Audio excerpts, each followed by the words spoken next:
அஸ்ஸலாமு அலைக்கும் வரஹ்மத்துல்லாஹி வபரகாத்துஹு. இறை வேதமான திரு குர்ஆன் இறக்கப்பட்ட சிறந்த மாதம் ரமலான் மாதம். இந்த ரமலான் மாதம் நம்மை ஆறத் தழுவி அரவணைத்து கொண்டிருக்கும் இந்த நேரத்தில் நாம் நிச்சயமாக தெரிந்து கொள்ள வேண்டிய, இன்னும் புரிந்து கொள்ள வேண்டிய ஒரு அழகிய நபிமொழியை பார்க்கலாமா?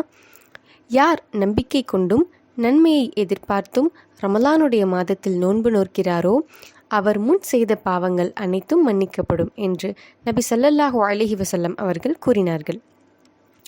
வருடத்தில் ஒரு மாத காலம் நாம் நோக்கும் நோன்பு நம்முடைய முன் பாவங்கள் அனைத்தையும் மன்னித்து விடுமாம். அல்ஹம்துலில்லாஹ்.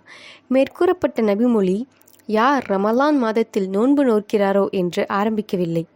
மாறாக யார் நம்பிக்கை கொண்டும் நன்மையை எதிர்பார்த்தும் ரமலானுடைய மாதத்தில் நோன்பு நோக்கிறாரோ என்றுதான் ஆரம்பமாகிறது.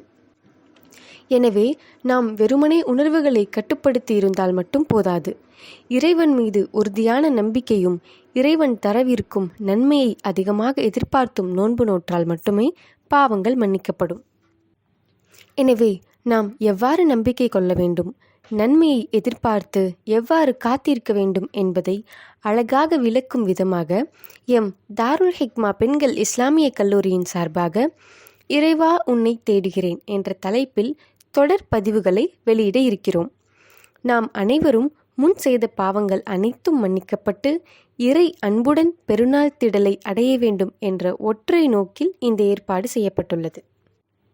இன்னும் தொடர் பதிவுகள் குறைந்த நிமிடங்களும் சிறந்த விளக்கங்களும் கொண்ட வீடியோ பதிவாக இருக்கும் என்பதும் குறிப்பிடப்பட்டுள்ளது. எனவே தவறாமல் அனைவரும் பார்த்து பயன்பெறுமாறு கேட்டுக்கொள்கிறோம். அஸ்ஸலாமு அலைக்கும் வரஹ்மத்துல்லாஹி வபரகாத்துஹு.